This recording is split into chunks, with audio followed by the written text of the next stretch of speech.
Абай Құнанбайұлы 5-ші қара сөзі. Көкірек толған қайғы кісінің өзіне де бейілетпей, бойды шымырлатып, буынды құртып, я көзден жас болып ағады.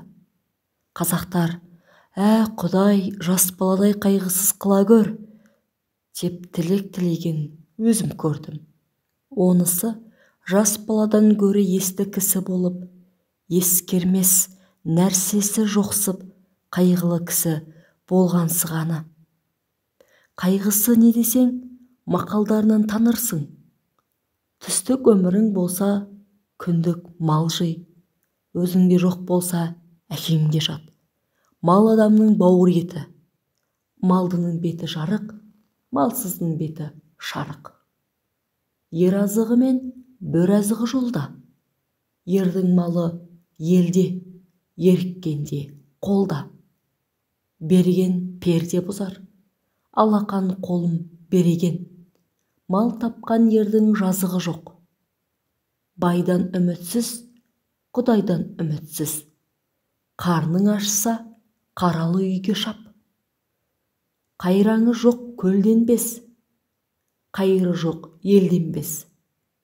Деген осындай сөздері көп, есепсіз толып жатыр. Бұл мақалдардан не шықты? Мағлұм болды. Қазақ тыныштық үшін, ғылым үшін, білім үшін, әділет үшін қам жемейді екен, бірақ мал үшін қам жейді екен. Ол малды қалайша табуды білмейді екен. Бар білгені малдыларды алдап, мақтап алмақ екен.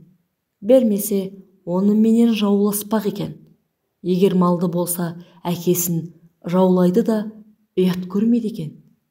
Әйтеуір ұрлық, қуғылық, сұмдық, тіленшілік, соған ұқсаған қылықтың қайсысын болса да қылып, мал тапса, жазалы демесе керек екен. Бұларының жас баланың ақылынан несі артық? Бірақ сол жас бала қызыл ошақтан қорқушы еді. Бұлар тозақтан да қорқпайды екен. Жас бала ұялса, жерге өне жаздаушы еді. Бұлар неден болса да ұялмайды екен. Сол ма артылғаны? Қолымыздағыны үлестіріп талатпасақ, біз де өзіңдей болмасақ, безеді екен. Іздеген еліміз сол ма?